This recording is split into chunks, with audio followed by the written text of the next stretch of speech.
Welcome to Fortress on a Hill. This is episode 32. Today, we sit down with Joe Kassabian. Joe is a U.S. Army veteran of the war in Afghanistan, author of the book The Hooligans of Kandahar, and host of the history podcast Lions Led by Donkeys. We discuss Afghanistan, Joe's journey to becoming a socialist, a bit about the horrifying legal rule known as the Good Soldier Doctrine, and the dubious history of Prager University.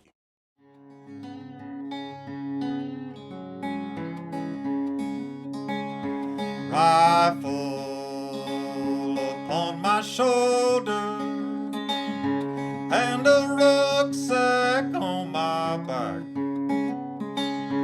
Bullets, shells and shrapnel, and a hellhound on my track.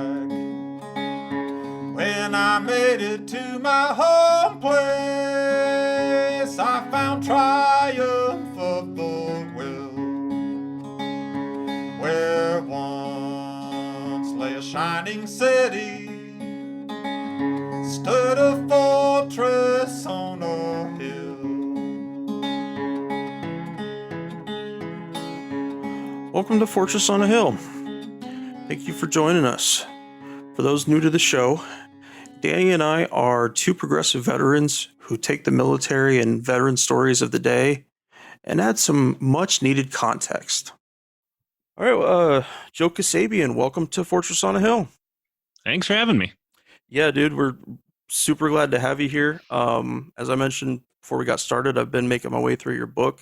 I think it's a really great down and dirty on the basics of soldiers being deployed and what they actually do versus what we tell the media and other people what they actually do. If you mind real quick, will you give everybody just a down and dirty on your time in the military? Yeah, sure. So I enlisted when I was 17 years old back in 2005. I joined as a cannon crew member originally and then changed to become a tank crewman because I got lied to and said, oh, there's no spots left in armor. You have to pick something else. Yeah, right. And the MEPS guy in Detroit was like, no, you can totally be a tanker if you want. So I switched. Didn't do a whole lot with my military career until about 2008 when I deployed for the first time into Northeast Afghanistan. I'm not entirely sure why that never got turned into a book since I turned my second one into a book. But in 2011, when I got back, I deployed again to Kandahar for another year. It's a unit that will not be named. That's something I promised my company commander. That's awful nice of you. Well, I was a little worried originally going into it because there's quite a few people in the book who are absolutely lifers, and I've come to accept that what they did while we were deployed was not necessarily the best thing, but they're not a bad person as much as I'm not a bad person, and I didn't really want to tank their careers. A few people since then have come out and said, "Yep, that was totally me. That's fine because they're civilians now," and I'll let people do that as well as they want to whenever it comes up. I'm never going to stop them from outing themselves. One of them came on my show recently, but I decided to protect themselves from themselves effectively. But during my time in Afghanistan, the second tour in Kandahar, the whole deployment to me felt off.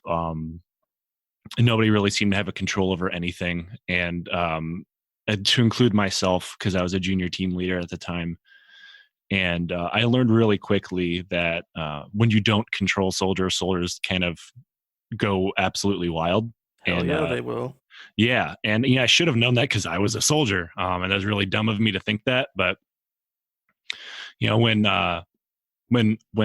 officers and just don't care, it becomes pretty obvious that it trickles downward, and it just spun into a total madness. I think it was probably one of the most dysfunctional things I've ever been a part of in my life. That would be a good description of my enlistment as well. I feel like there's this blank space that we give people the benefit of the doubt before we join. And then I know for me that I continued that through my time in the Army, but it slowly got lesser and lesser because I just couldn't excuse it anymore. You know, you could say, oh, well, that it was that shitty soldier, or well, it was that shitty unit, or well, it was that shitty deployment. And at the end of the day, it's like that for everybody. It's all shitty. It's all people being shoved into a human meat grinder and hoping it creates something that pleases our politicians. So, um, so Danny, in his infinite wisdom, since he couldn't be here today, dropped a couple questions for me. And since we're on Afghanistan, he wanted me to ask: was there ever a time when you were in country that you believed you guys were, or thought you could make any kind of progress? Um, there's flashes, I think, is the best way of putting it. I learned pretty quickly in my first deployment to Afghanistan that I will never make some kind of institutional impact on the country or the infrastructure of Afghanistan in a positive way. But there's times where we really got a chance to help people who were hurting that we had nothing to do with. When I was there in 2008, we got the chance to attempt to secure polling places so they could have the first elections. Didn't go great, but the theory at first was it was going to go great. As we know now, Karzai effectively stole the election. But in 2000, when I was there from 2011 to 12 in the book, there was times where we felt like we could help people, maybe get people to a doctor, let our medic tend to them, because our 19-year-old medic was the closest thing to a medical professional that Village has seen in quite some time. Yeah. But institutionally, absolutely not. If anything, because our main mission was to train the Afghan National Police, or I think now they're called the Afghan Uniform Police, or they keep changing their name, hoping things will change. But I knew from my past dealing with them, from my prior deployment, we weren't going to accomplish a whole lot. And I thought we'd be able to be like that Dutch boy plugging the hole in the wall from the river or whatever, so it doesn't come flooding through and the Taliban take everything over. Yeah. But it seemed like we were moving backwards at a pace we couldn't even keep up with when it came to our actual mission. But best case scenario, the most positive difference we could be was just not inflict ourselves on the surrounding population of our fire base, and we failed at that too. But every once in a while, there was a kid who maybe we helped see a doctor. We tried to build a school and it melted. So I mean, I don't think I can think of anything majorly positive that we did. No, it's hard. It's hard acknowledging that all that time, all that effort didn't change anything, and especially in a sense of loss. It's hard to think about that. It's hard to think, even for me today, I've been out since 2008, thinking about the lives destroyed and lost. And like you said, we tried to rename it, didn't change anything. We tried to a slightly different mission that was really the same mission, and that didn't change anything. And just trying to find a really good way to distill that onto people to understand that at least when they got finished building the pyramids, they had the pyramids. However many thousand people died to build it, it was still that the achievement was still in front of them. But for us, we didn't accomplish anything, not for the Afghans and not for America either. Right. And I think for veterans especially, it takes a lot of heavy introspection. Whatever that looks like for everybody, it takes different forms to really accept that one of the most formative parts of your life. Because I mean, for how much I hate the Army, the almost a decade I spent in the Army is the most formative part of my life. I joined when I was 17. I got in as an adult. I grew up within the Army, but it takes a lot of introspection to accept that the most formative part of your life was bad. And I think, especially your deployments, because I mean, if you're in the military and you deployed, that's probably the part you think about the most. And it takes a lot for you to be like, yeah, that part that sticks out from everywhere else and affects me every day of my life was fundamentally bad and flawed. That's a hard hill to climb. Yeah. BT, did you want to jump in, brother? Oh, it is interesting to have to, because I'm in the same boat. I joined when I was 17 and I got out when I was like 28 or so. And I mean, it's your entire life. And then you do have to go through these stages of acceptance, through the different stages of grief. And for me personally, it's been probably not till these past 3 years that I realized, the whole severity. Because I think when we're in, we're trying to survive whatever that looks like for whoever.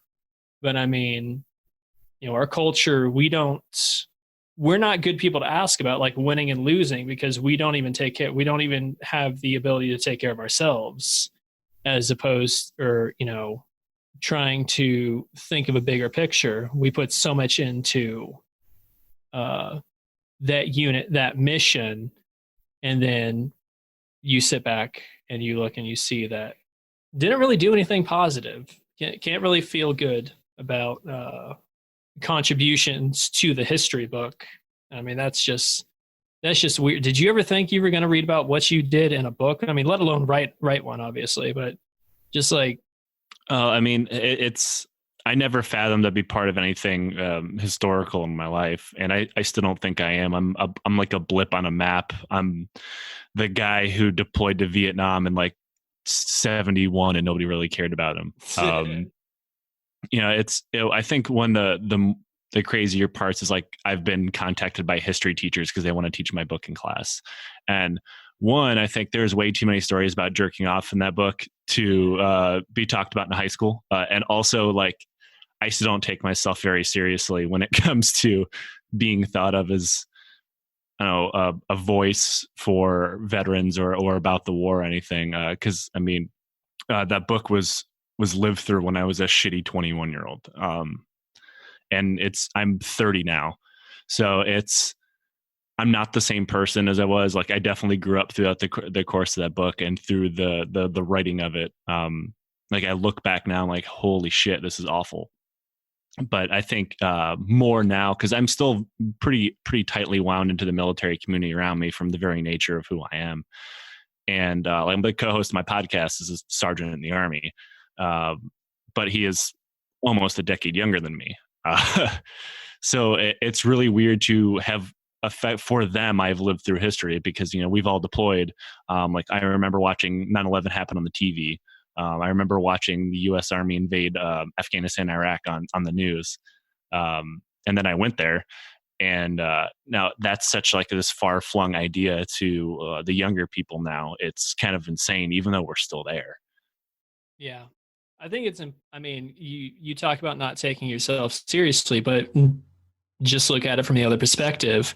Who else, if not you? I mean, you come in with the important and hard look at reality, as opposed to maybe some General Wesley Clark or someone who's just going to come in and, spout the line of whatever the professional historians want to be said. And the stories, that we all try to get out through our various means, these are the stories that actually make a difference. Because if we just listen to the professional bigwigs, we would never leave war. Yeah, and I completely agree. And I think that's one of the reasons why I guess my book has been popular is that I have no reason to lie to you. I'm not protecting any kind of legacy, or if anything, I treat myself worse than almost anybody else in the book. Well, every general or officer or political pundit, they always have some angle they're pushing. Or a great example is everybody thinks the outgoing Secretary of Defense Mattis was his opinions meant a lot, but because he's some fake philosopher monk type asshole everybody built him up to be, or any general from the last 40 years.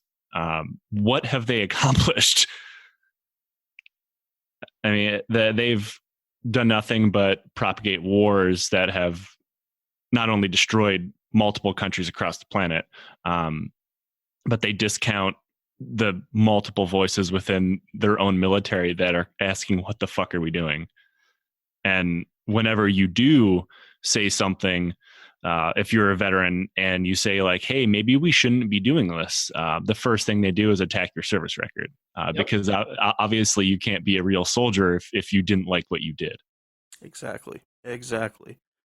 Failing, leadership, failing to acknowledge any kind of adaptability on the part of the enemy when they change tactics. And like, you had mentioned that about seeing how they were laying daisy chains when your guys were sweeping for them, that you could tell that these guys were learning from what we do.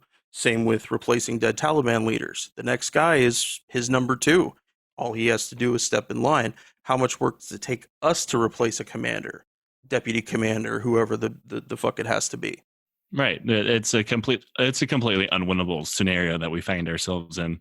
You can't win fighting a reactionary war, and that's if we were fighting a war that was worth fighting, whatever that looks like anymore. But yeah, you can't win a coin operation. They're just unwinnable. I don't remember the last time in history that it successfully happened outside maybe Northern Ireland, if you want to consider that a victory for the British. But the complete disconnect between the people running the war and the actual conditions on the ground are generational in distance. They still think that this plan of standing up the Afghan National Army and the Afghan National Police, or whatever the hell they're calling themselves now, to be this federal force to force the Taliban out, when there's more Taliban now in pretty much every province of Afghanistan than there ever has been, even before we got there.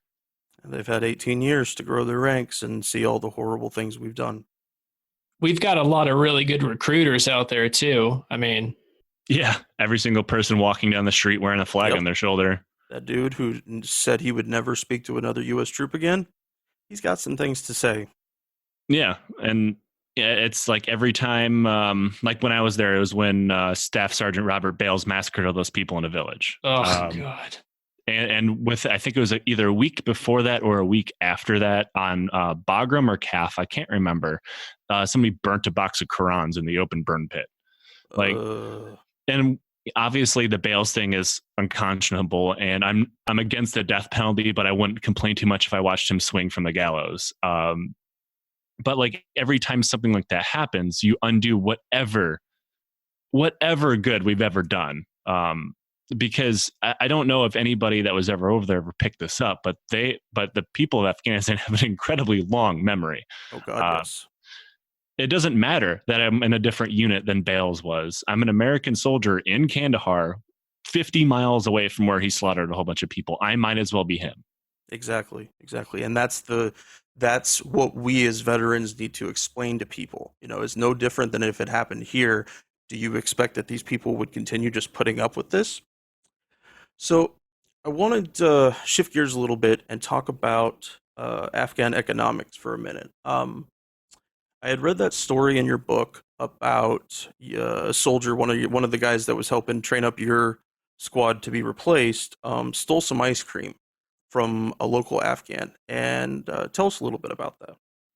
Yeah, so we were in a village doing right seat, left seat, where we're taking over the battle space from them as they got ready to leave. And I was a young corporal at the time, and I took most of the squad's or most of my platoon's leadership out with them to kind of show us the battle space, as well as kind of show what we'd be doing in the area, doing key leader engagements, talking to the population, stuff like that.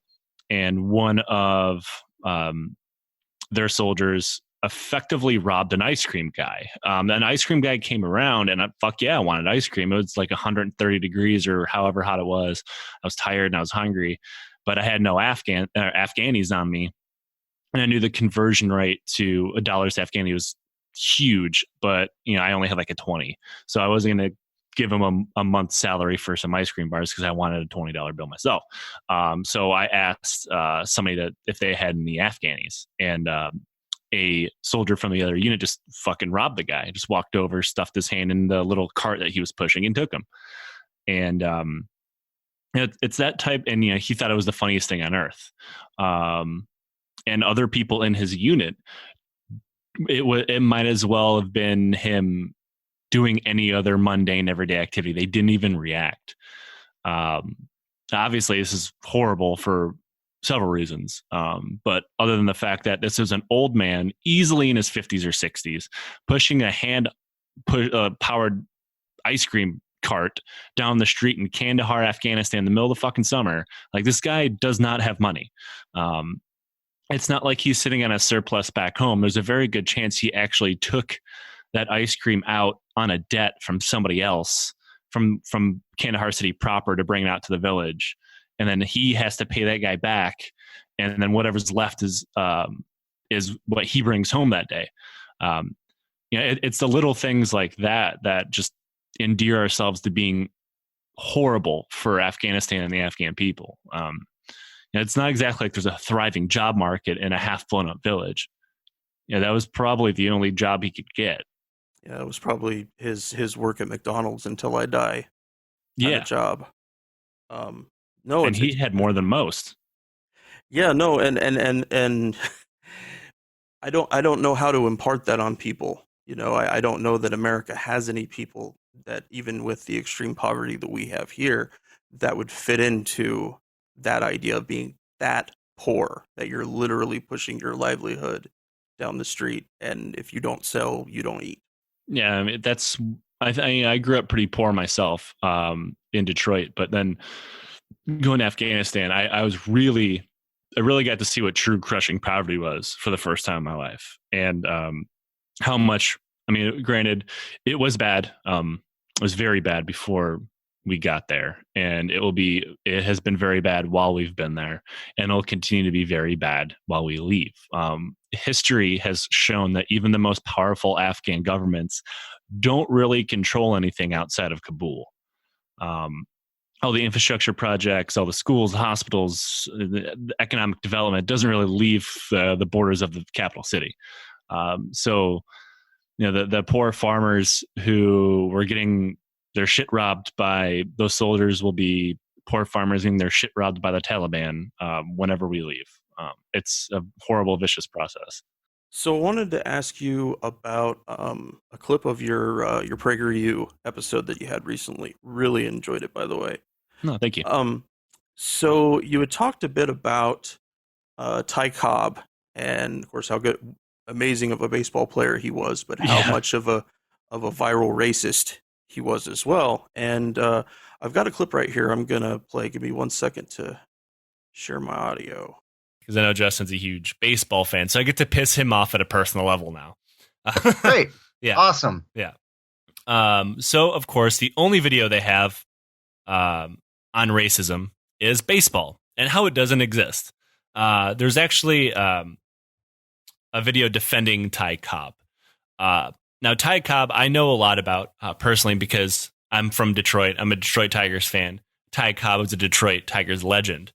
But Ty Cobb is also a well-known asshole of baseball history and a virulent racist. The video points to, so the video disputes this. They point to accounts of his teammates who said, well, I never saw him be racist. It should be noted that his teammates were all mostly Southern white dudes, and they're all about one generation removed from fighting for the Confederacy. So take their opinions with a grain of salt.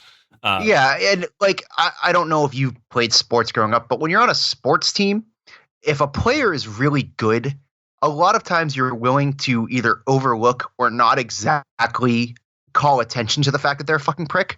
But also, it's not surprising to me that a bunch of white people who are most likely racist did not call out someone else who was a lot more open with his racism. I mean, it's 2018 and that still happens. This is 1907. Yeah, you have baseball players now who have a well-documented social media history of dropping N-bombs and calling people faggots, and their teammates are like, "Well, he's really good at throwing a baseball. Maybe we shouldn't worry about what he does personally when on the field he's really good at what he does." Yeah. Like we talked about earlier, apparently it's not a new concept that people are willing to overlook a lot of awful shit if you're good at throwing a ball. This always blew my mind. This story is ridiculous. Yeah. So in 1907, Cobb beat the shit out of a black guy who dared to walk through fresh asphalt near him. In another incident, while he was playing, someone was just heckling him mercilessly. And this went on for most of the game. He did nothing the whole time, as he normally didn't. Heckling is common in sports now. Apparently, it was much more active and violent back then. Then the guy called him, I'm not going to say the word, but he called him a half N-word, which offended Cobb to the point that he stopped playing baseball, leapt over the retaining wall, and began to assault the fan mercilessly, like just punching the dog shit out of him, hand him like he was on top of the dude, just raining blows on him. There's a good reason why he was winning that fight, however, because the man, a guy named Claude Locker, I might be pronouncing that wrong, had no fucking hands. So would you say that he would be unable to throw hands if the situation presented itself? I see what you did there. Ah. So surrounding fans knew that Claude had no hands and begged for Cobb to stop because, once again, the man had no fucking hands. Like, he's beating a handicapped person to death. Cobb replied, quote, "I don't give a fuck if he has no feet." I'm sorry.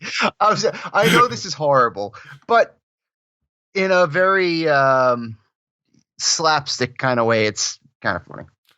You can just imagine like vaudeville music's playing in the background the whole time while he's just pounding this poor handicapped guy. The main thing that I wanted to get across was about how our excuses for people, but specifically in the military. And I want to relate it to something that the military still has to deal with.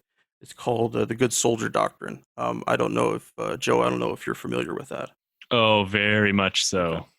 So just to give everybody a little primer on it, I got a little bit of an excerpt here from an article from The Atlantic about John Kelly, and it talks about it just a little bit. So the good soldier defense is baked into the military justice system, and it's based on a breathtakingly shallow line of reasoning that just because someone is good at the job, he is incapable of committing a crime. He used to suggest that an accused has, quote, good military character. The argument alone can be the basis for reasonable doubt or drop charges. And when testimony supporting an accused soldier's character comes from a general or flag officer, it can overwhelm all other evidence of guilt. So when you guys were talking about Ty Cobb and excusing his racism, and it brought me right to that. And it did change. They had those few exceptions they made in 2015 where I believe it rape, sexual assault, and a couple other, I want to say, sex-related crimes were removed from that, so they can't be used anymore. However, domestic abuse is still something that can fall under the good soldier doctrine. A commander can literally tell someone that this guy is too good of a soldier. The fact that he beat his wife black and blue, that it doesn't change anything. It's really, really frustrating to me. I mean, if that's the way he takes care of his wife, I mean, what kind of leader is that? Like, what kind of wonderful treatment can those soldiers expect? Exactly. Yeah. And I mean, so I had something like this happen in my unit, and it was during my last deployment. It was a soldier who was considered one of, it was a different platoon, one of the other platoon's most high-speed soldiers. And he was accused with some very good validity of the accusations, I should point out, that he groped a female soldier. I'm not exactly sure of the details of the groping, but they don't matter. He was accused of groping a fellow soldier within the platoon. But again, he was considered an amazing soldier. I would call him a good soldier until that happens. Obviously, then he's just a piece of shit. But their way of remedying that was sending him to my platoon. And he was given to my squad, and he was given to my team. And then I told my squad leader, I will absolutely not have him in my team, and he should not be in the squad either. And I was almost demoted over it, but they ended up giving him to somebody else because they didn't have another fire team leader to take over if I got fired. but the platoon as a whole was completely accepting of him because of that, because he was a quote unquote good soldier. Everybody seemed to just wash their hands of the whole incident, and he was never prosecuted. The female soldier that he groped was never even moved out of the unit to be away from him. Yeah, it was completely poisonous. It was probably, I mean, I was in all male units 99% of the time of my time in the military. Whatever happened, nobody ever came public with their accusations against anybody. But so I was not used to this. I was completely blind to the problem within the ranks of the military, because being in an all male unit, hypothetically, we're not supposed to have to worry about it, which obviously we all know is not true now. But yeah, in that incident, nobody cared. The only thing they did, and honestly, I think that the main reason they moved him was like to make sure she didn't go to the EMPs or something. I don't know, but he finished the better part of the rest of the deployment in our platoon completely free of any consequences. And when he got back, he got pinned sergeant, and he's still in. And who knows what the fuck he's doing now? That's the thing, is that the level of trust given to leaders has a horrible steep curve to it, and lower leaders get more responsibility and more responsibility, and that means assholes like this, in times where he needs to be doing his effing job, is off fucking around and actually hurting people, and he can continue doing it as long as his commander excuses it. Yeah, and I don't know how it's like anymore within the ranks, but I'm sure he can continue getting away with it. I know people keep telling me about reforms within the military. I just don't believe it. I'll believe it when I see it. When people's careers aren't impacted by doing the right thing. In this case, reporting sexual assault. I mean, if you're a commander or a first line supervisor and you report that your soldier raped somebody, like that comes back on you. And that's not a situation that should exist in any way. Like how awful was I as a team leader when one of my soldiers got a DUI? Now imagine if like he fucking beat his wife, or actually I had the opposite thing happen where my soldier's wife beat him while I was in, which was interesting. But the thing is like I still got thought of as a bad leader when that happened. Or a recent episode that had, so on my podcast, I have somebody come on all the time named Rich, and she is a staff sergeant in the United States Army right now. And one of her soldiers popped on a drug test. The first thing that happened is, what the fuck, Sergeant? How'd this happen? Like, because he did drugs. Like that's the end of the story. Until we get rid of the idea that somebody's careers are impacted by reporting crimes, it's not going to change. No, that was my job for 2 years at Fort Lewis. I was a drug investigator. So we do at least one, maybe two interviews a day of guys with hot UAs. And the thing that I found was that one of the reasons we had so many was because we were at that time in 2005 where recruiting standards had been lax slightly. Oh, yeah. So, and there were guys, I had 3, 4, 5 of them in 2 years tell me I was an addict before I came in, and my recruiter told me to say nothing. And here I am. And it's just further fuel into the meat grinder. But you're absolutely right that until senior leaders know that by choosing to do nothing, they have signed their own death warrant, which is us essentially making leaders do what leaders are supposed to do, which tells me that we got to go back to the beginning.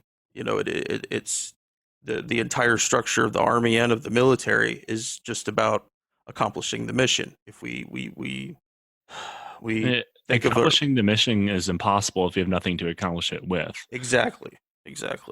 And but that's what they tell us, right? Accomplish the mission, take care of your soldiers. Well, there are times where number 2 is way, way, way above number 1, especially when you're stateside. But they don't do that. They make it seem, because they're all worried about their own promotions.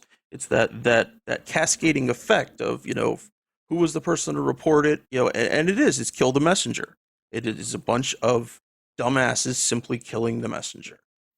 Right. And one of my favorite examples of that, I mean, it's an extreme example, but there was a whistle when so I recently read a book called Black Hearts. And I did a podcast episode about the Mahmoudiya rape and murders. And the main reason why it got reported, well, the only reason why it got reported and the truth came to light of who actually did it was a whistleblower who was a young private, who was not involved in it at all. Somebody told him. But before people started investigating it, the first thing they want to do is fucking crush that private. There was a colonel that was telling people to find something to get him in trouble with to get him to shut up because he had to be lying. Like, and a sergeant who did nothing and covered up for it. And I mean, thankfully, the private eventually got away, and he never got in trouble. But there's a very good possibility he was going to be like facing prison time for telling people that their soldiers are raping and murdering people. And there was several other officers who lost their job while trying to report it. It's something that, I mean, we can see it personally because we lived in it. It's the damage, the almost irreversible damage at this point that 2 decades of constant war has done to the infrastructure of the United States military and to society as a whole. That's something that happens that you can't just, well, it's over, everybody go back to being normal. Like, it's not going to happen. The military either has to be completely dismantled and rebuilt under new ideas, new ethics, and new morals, or we just shouldn't have one for a while. I know it's kind of stupid to say because it's America. We're always going to have this giant industrial complex of a military, but what we have now is completely unsustainable and is destroying itself. Couldn't agree more.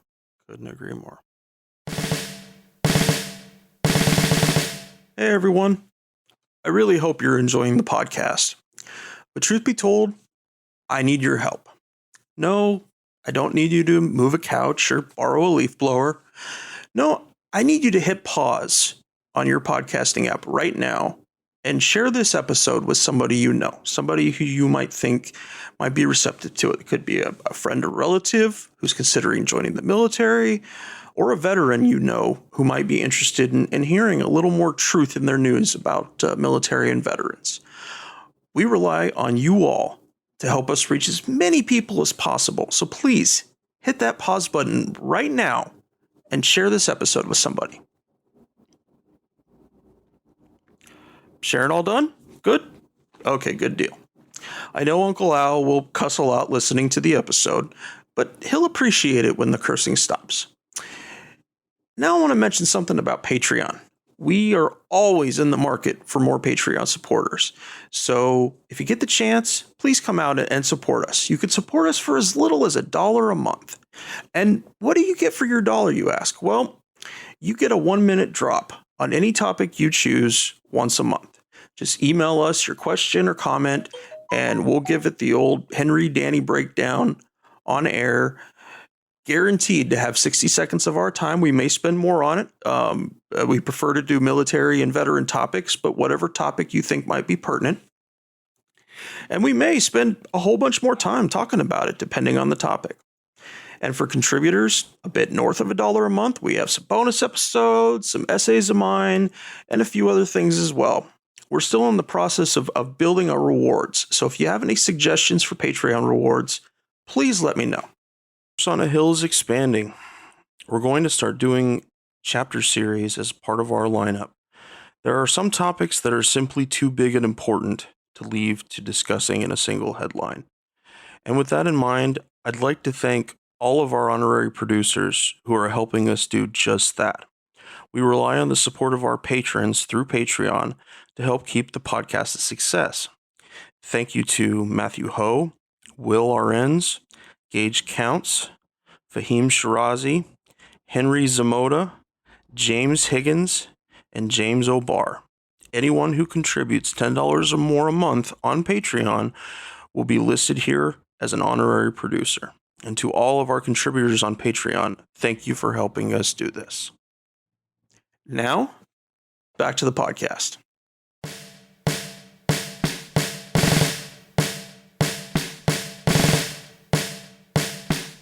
So just to make sure that I stabbed it in here without for Danny, I've got his second question here, and it's also about Afghanistan. What do you predict will occur in southern Afghanistan when and if the U.S. military finally leaves? Effectively the same thing I see happening in the rest of Afghanistan. That's the state loses control of it. Then the South, they'll go back to the Taliban traditionally, because I mean the Taliban's from Kandahar. I see the North kind of falling into the same as the rest of the country. I can see the state holding on to Kabul for quite a while. Also, depending on how much exactly we are willing to pull out. Like, we're still going to give air support, stuff like that, I think. But the Afghan security apparatus will collapse entirely. And then Kandahar will probably just go back to being how Kandahar always has been. I mean, the Soviets found out what we found out, and the British found out twice. It's going to go back to being regional warlord type control, absolutely. Except now they're going to be way better armed.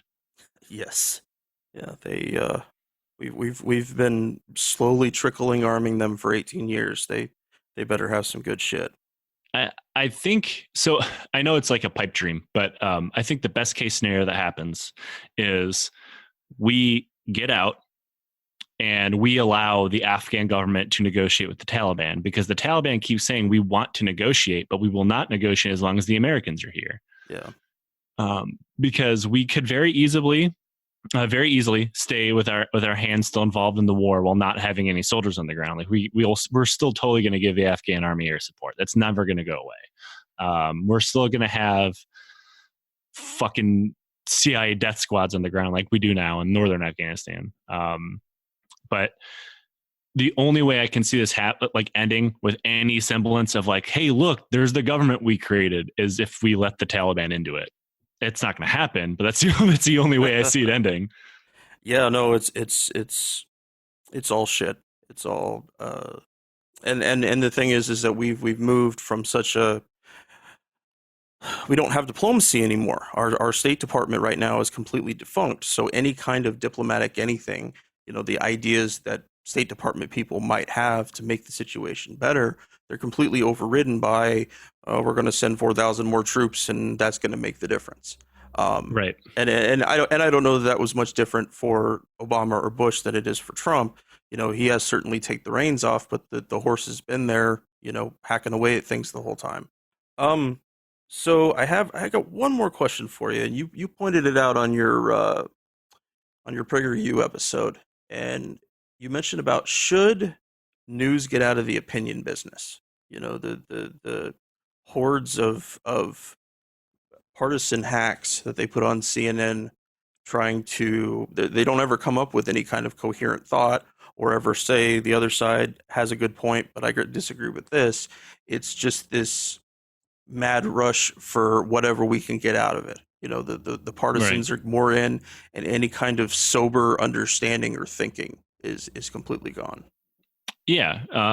So I think as long as the news apparatuses continue to exist as they do today with, CNN and MSNBC and Fox News and I don't even know how many 24-hour news channels there are anymore. As long as those exist, America is, for a lack of a better term, fucked. Because they learned a long time ago that you don't pay your bills with factual news. And you can't fill the news cycle for 24 hours by saying this happened at this time, or so-and-so said this, here's the video. You just can't fill the time slot. You have your local news channels who used to do that, but now they're all owned by whoever that conglomerate's called. Sinclair, yeah, that's right. And that Boris asshole saying whatever he is, and it's for like we had this because I live about 30 minutes south of Seattle now, and there's a local channel called Como News that's pretty popular, and then everybody figured out it was owned by Sinclair, and it's this big thing now because on its surface, people looked, said on its surface it's actually giving news, and then you realize when you talk about actual news and then you sandwich, like if the actual news is the bread but the meat of the sandwich is bullshit opinions, you pass the bullshit opinions off as if it's news or if it is based in fact at all. And that's how you end up with Tucker Carlson effectively saying everybody but white people are bad and gross and dirty, where they like, and then that's sandwiched in between actual news, as close as Fox News can get to actual news. And I think wasn't it Dan Rather who went on there and just told him to his face that you're bad for America? Yes.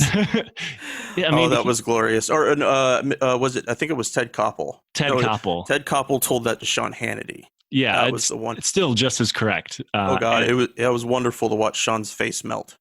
Do you remember? I mean, I'm not the biggest Jon Stewart fan, but Jon Stewart went on his show. I think that was Tucker Carlson.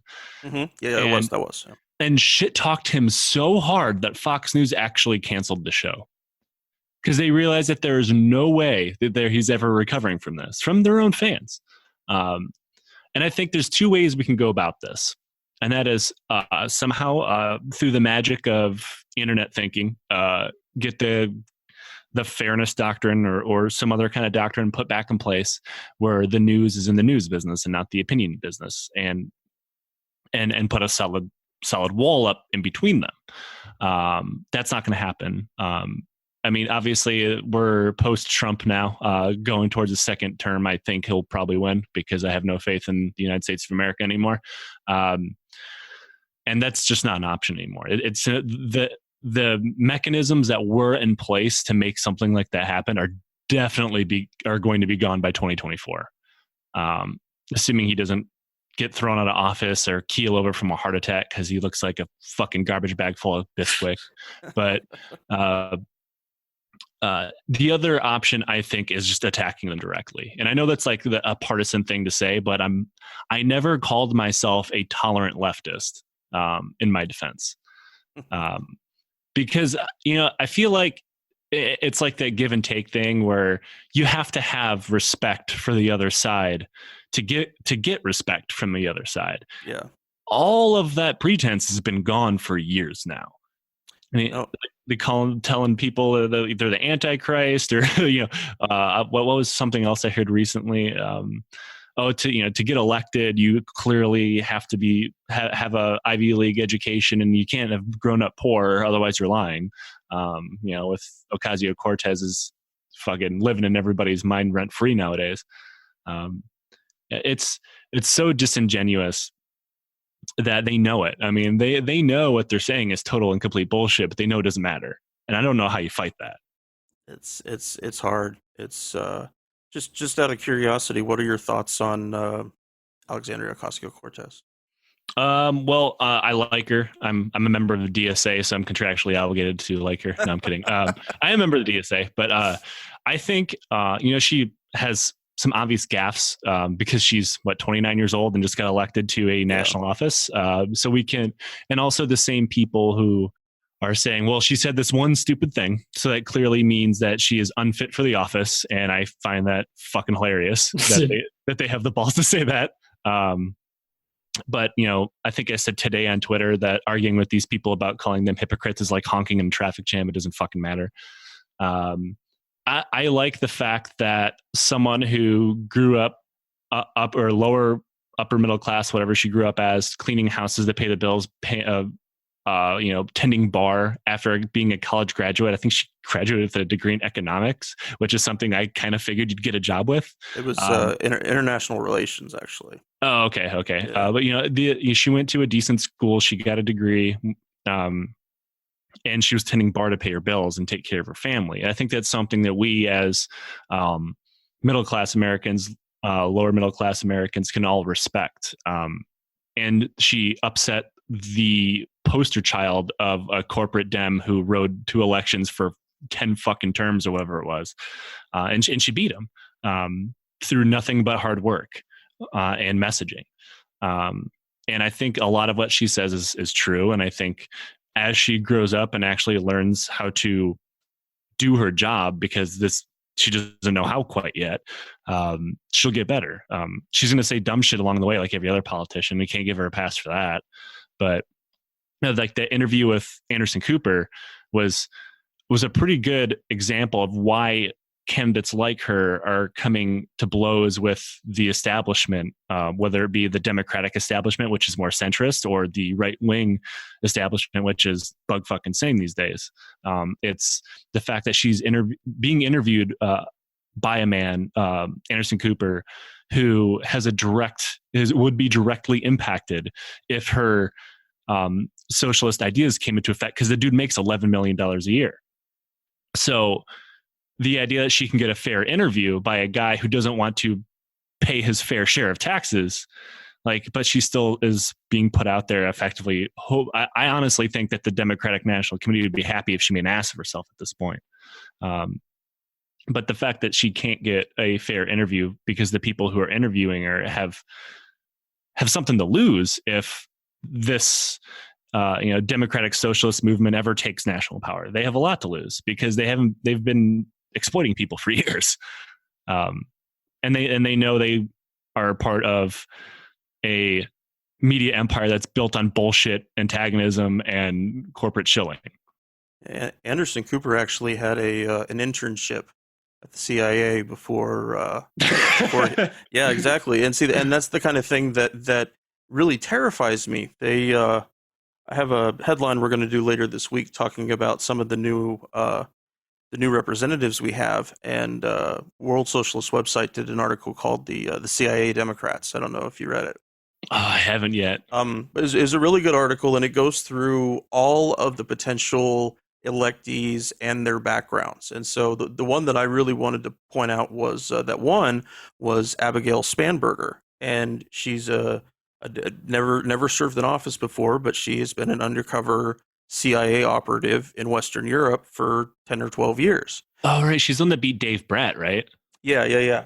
And so how do I, as a citizen, how can I possibly fucking vet her experience to know where she might lean on something or whether or not she's fucking talking out of her ass?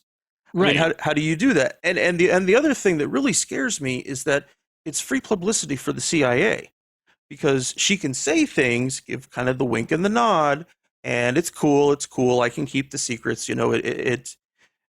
People need to know this shit. They need to know that Anderson Cooper did an internship at the CIA, which if it wasn't Anderson Cooper, if somebody told me that about Amy Goodman, I might not give it as much credence. But we know that, like you said, Anderson Cooper, all those shill CNN type journalists, they'll just put it on the air. They don't care. They don't care if it's truthful. It's about, like you said, filling the hours. Yeah.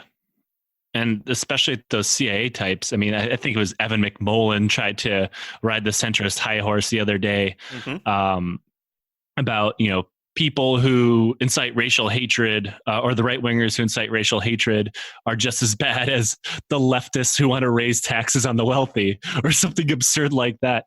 And he was a CIA spook for years and years and years. And and then Spanberger was a CIA operative for years and years and years.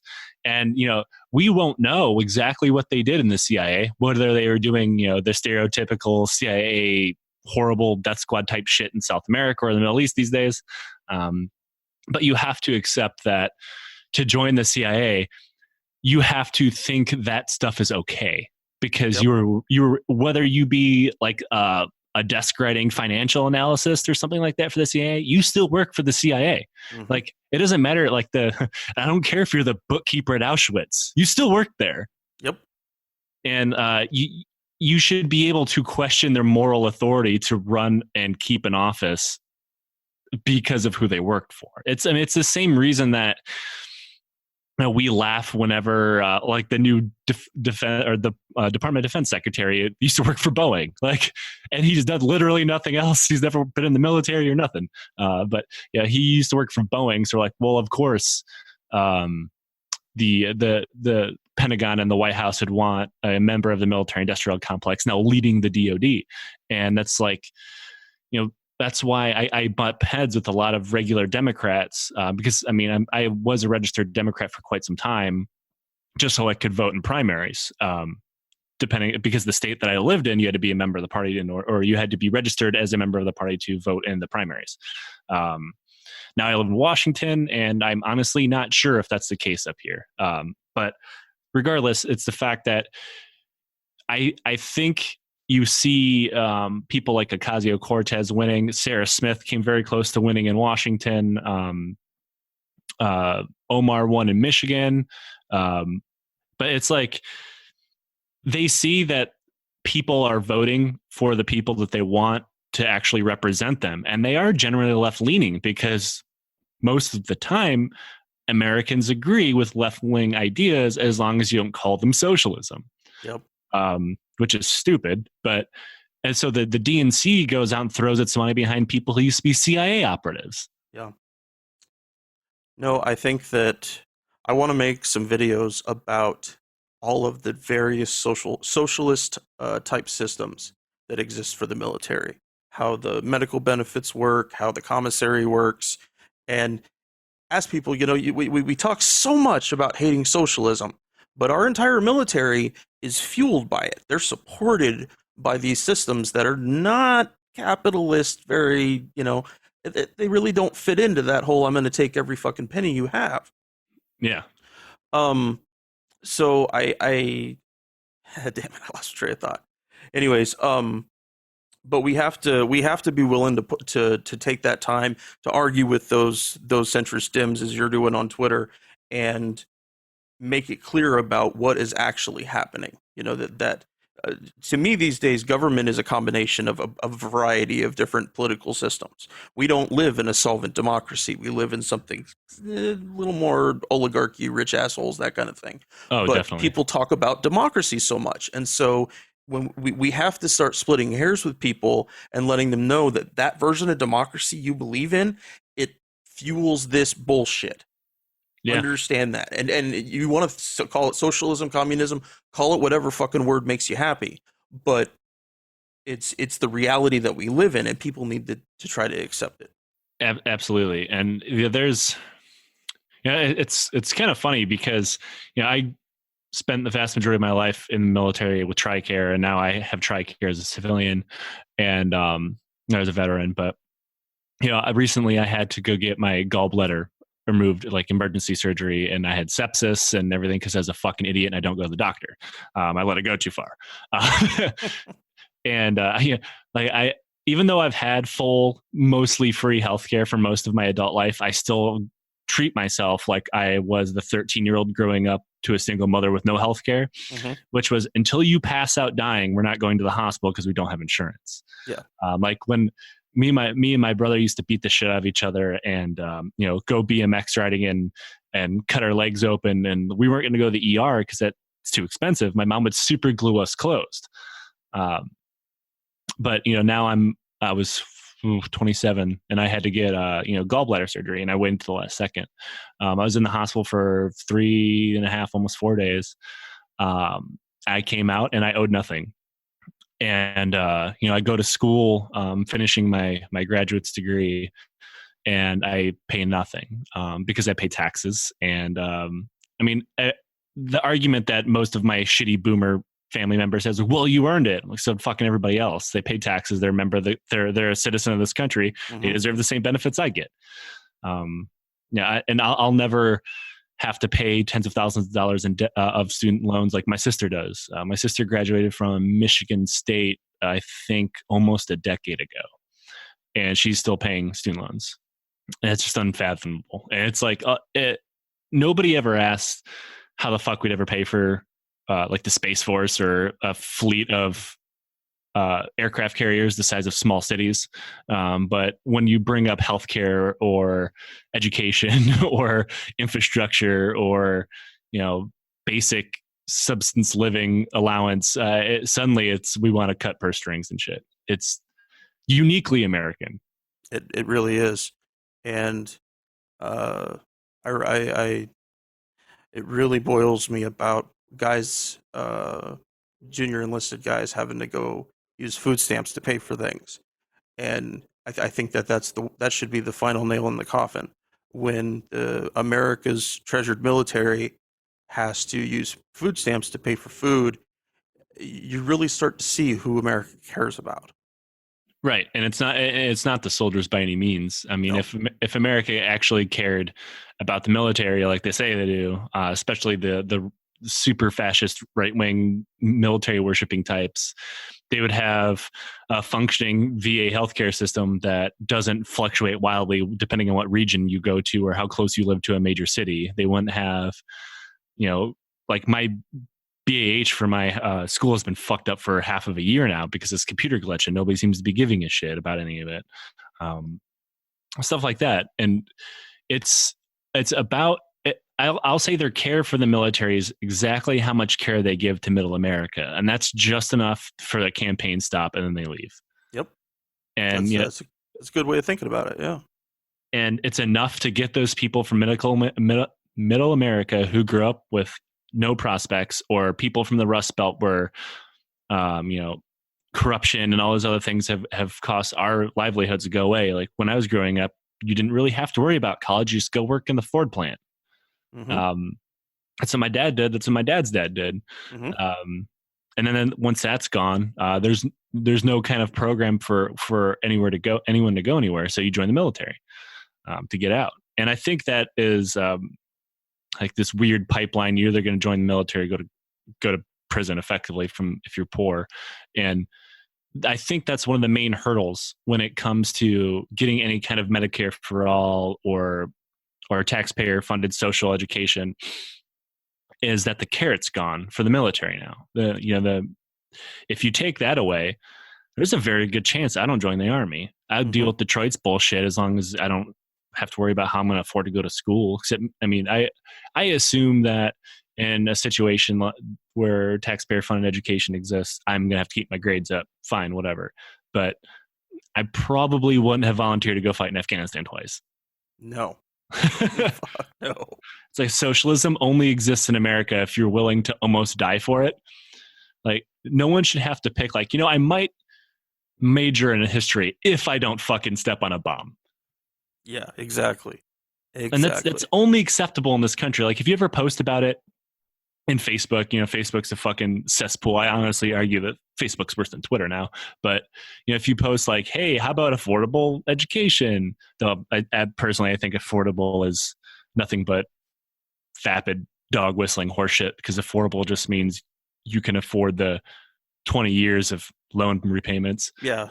What does affordable really mean? Yeah, affordable doesn't have a fucking affordable is a sliding scale. What affordable for me is not affordable for the person that lives next door, but they're gonna that book's $500. It's affordable to somebody. Yep. But whenever you post about that on social media, they're like, "Well, why don't you join the military?" Like, right, because I want my son, if I ever have kids, like to join the military, possibly almost die, just so he can go get a degree that doesn't fucking work in our dead economy. Sweet. Yep. But that's totally acceptable. That's just the fucked up truth of it. Hey, BT, did you have any specific questions you wanted to ask, brother? No, I did want to play off real quick, is talking about, the perception of these radical right wingers, and, anybody who is still rocking the MAGA, which would completely, I can't say he currently does, but I can pretty well assume that describes my father. I mean, if you go back right before I was medically retired, I was an E6 in Alaska. So between me and my wife and BAH and, COLA and everything, we were making just shy of $90,000, which sounds like a lot, but it's Alaska. So, I mean, it's not really that much, and it was a dual income. But I mean, that's where we were living. And then once I got medically retired, we went from $90,000 to $12,000, which is well below poverty. And I mean, it was a family of four. So, I reconnected to my father, who wasn't in my life, but, we talked, and he was like, hey, you can come work for me. Cause he had like a hot shot trucking business in Oregon. So I was like, cool. So, now again, we went down to, $12,000, but we had money. We weren't like living great, but we weren't living paycheck to paycheck, like we had maxed out credit cards and shit, but we were still making it. We weren't, going hungry. But you can't make any amount of debt work when you go from $90,000 a year to $12,000. There's no Dave Ramsey snowball. Nothing's going to fix that.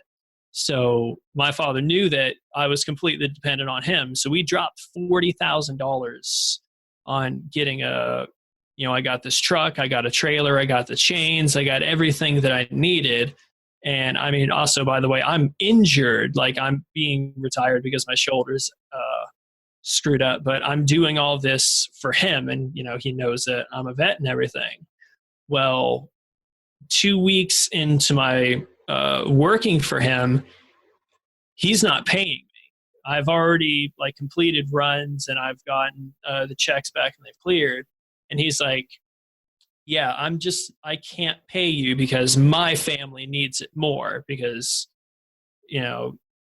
he lived in a house that his new wife had. So it was a possession. So he, as this super right wing, I love the military, he would wear the "if you stomp on my flag, I'll stomp your ass" kind of t-shirt, even though he's an absolute coward. But I mean, this is the guy who he is. But then still, as he watches me, sitting there at the table and he's watching me just, as my wife describes, melting away as a human being, as, I'm coming off of getting out.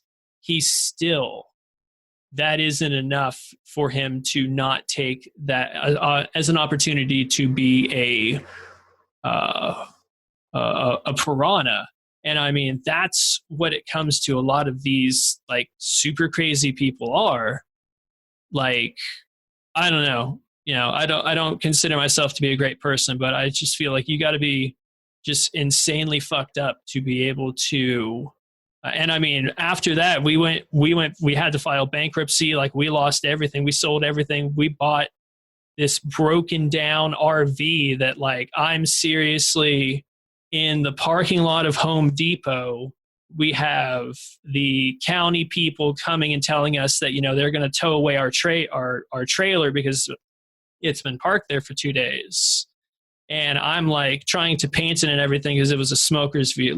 Just the worst case scenario for your life going. And still, that's not enough for the, I care about the soldiers and all that kind of idle chatter, the stances that people take. But then when it comes down to actually looking at it, they don't follow through with the way they portray themselves. Yeah, I mean, a good example. I don't have. That's a horrible story. Thankfully my dad's been dead since I've been 8, but my mom is remarried to a guy who used to be a member of the SDS back during the Vietnam era protests. So thankfully she's getting woke real fast. But my sister has bought in full bore into the MAGA horse shit. Fucking Facebook's about white genocide and shit like that. Oh, cool. Yeah. And the disconnect between what these people preach and then their actual lives is jarring, because she'll talk about oh, the only good socialist is a dead one. And I'm like, hi, I am your brother. You know me personally. You know I'm not a bad person. But apparently you are. I'm not sure. I just don't know how much of it is real anymore, which is weird. We're the uncanny valley of familial politics is strange, and I don't understand how in the fuck we ended up here. Oh yeah, it all happened so fast, or maybe it's been this way since I've been a kid. Nobody had the balls to just act like a complete asshole all the time until now. I think it's accelerated. Yeah, you're probably right. I mean, we went from. I mean, I wasn't the biggest Obama fan on earth for obvious reasons, for various reasons. But at least I could say, at least he isn't embarrassing. No, not at all. He killed that fly, and that was really good. Yeah, he drone striked it, which was surprising. his scandals, of which there are a few, but like the ones that they blow up on right wing media, it's like he wore a tan suit, and he promised. But at the same time, they made him sound like he was the president that I wanted. Like he's trying to give everybody health care, and he's going to destroy the military. I'm like, fuck yeah. Like if every Democrat was as evil as Fox News thinks they would be, they are, America would be so much better off. No, it's gone far beyond parody now, and seeing the racists come out since Trump has been inaugurated, and the way that has developed and formed. But the thing is that we are seeing where these pockets of nastiness are coming from. That the 4chan assholes aren't able to hide nearly as easily as they used to, especially since they didn't have anyone to be at the front of their march. But now they do. They have this bumbling, skunk-haired asshole who is as racist as they are, but he just talks through dog whistles. But here we come. Hey, great, the guy's there. Let's go out and hurt some black people. Yeah, and the other people that he brings along with him, like Sebastian Gorka, who's a member of like a fucking Hungarian Nazi group, and was it Steve Miller, who I don't even know how to describe him other than like if Ayn Rand book got bitten by radioactive Nazis. That's probably a pretty good description of him. He seems like someone that is supremely unhappy, and so that's unhappiness has to be pointed at something, and so that's what it was. And I'm really curious what his next job is going to be. I'd like to know about that. And granted, in today's America, he'll probably have a more prestigious job than his racist ass deserves, but it will be interesting to see where we turn next. Probably working for the Cato Institute or something. Yeah. Got to have some kind of Nazi party front that he can go and be the receptionist at or something. He could always go work for the Libertarian Party. Yeah, them too. Switch out your swastikas for bad jokes about roads, and you're good to go. Yeah, we there are a few libertarians have some really good ideas on anti-war stuff, but most of the time it's breathtaking. It's a little wow. You're a real person. You're not a cartoon. Yeah, it's breathtaking. I feel like the Libertarian Party is like the political party of PragerU, like in the same way that like every once in a while you see something like out of the corner of your eye, like that's kind of cool. And then you actually turn to look at it like, whoa, never mind. Yep. It seemed okay, and we got a full view, and no. Like, what's this about legalizing drugs and ending all these wars? Oh, you want to be able to legally own people as slaves again. Mm-hmm. All right, never mind. Yeah, it's a quick fall down the Stefan Molyneux hole. You're just like, what the hell happened? Yep. I fell down it. I'm embarrassed, but I'm big enough to say I fell into that for a while. I can totally admit that. So before I kind of became a socialist, I knew I wasn't a Republican or a Democrat, and I saw what everybody else sees about the Libertarian Party, and it was like, and the war on drugs is like, cool. And they're like, let's pull out of Afghanistan, Iraq. I'm like, fuck yeah. And I totally bought into it. Like, I think if somebody digs far enough back into my Facebook timeline, I was totally sharing stuff from like the Libertarian Party and like the skeptical Libertarian Facebook page and shit like that. And then like, I actually talked to other libertarians. It's like, oh, fuck, you guys are nuts. And because that's when I realized like, it's more than that. They don't want a government unless it's to exploit you. It's all of the bad parts of capitalism. It's the only parts they want left. Yeah, it's hard to look Rand Paul in the eye, even when it's a picture. He does. I mean, every once in a while, he does do something good for the anti-war side, but most of the time, man, he shills really hard. But at the very least, we do understand that sliver of libertarians could be helpful. Yeah, I mean, I don't know. It depends because, like, from my home state of Michigan, they have Justin Amash, he kind of does really good for what he is. Because, like, he never really has to do anything to actually show his true libertarian beliefs. He just votes against drug legislation and private prisons and stuff. So everyone's like, oh yeah, he's great. You should love him. Like, Yep. dude, look further. Yep.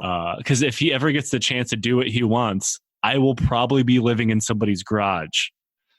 Yeah, that's more than a little terrifying. Yeah. And when you start seeing them really talk about what they believe in, you really start to understand why he got his ass kicked by his neighbor. It's I forgot about that. he got his fucking ribs broke. I really wonder, because you think that these guys are putting on a mask for the public to like, man, they're this gross because they're pandering to their base. But then like somebody rolls on them who lives next door to him.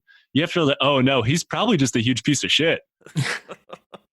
Well, Joe, thank you so much for coming and chatting with us today.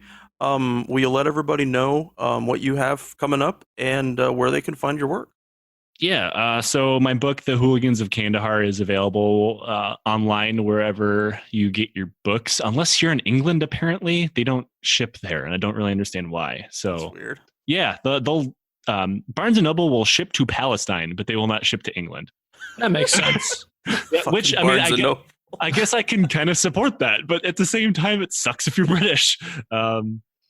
Also, you can find my podcast, the Lines Led by Donkeys podcast, where we talk about history, military history, and laugh at idiots throughout all the blunders and mishaps and everything. I have my first sci-fi book coming out in May called Citizens of Earth, and you can pre-order it on kynightpublishing.com. And if you didn't get enough of me vulgarly bashing politicians on this podcast, you can follow me on Twitter at jcast99. All right, man. Well, thank you again for coming and chatting with us. I hope that you'll come back again. Yeah, anytime, man. Certainly when Danny's here, so he can chat you up a bit too. And we'll talk soon. Yeah, that'd be great. All right, Take it easy, buddy. Yeah, you too.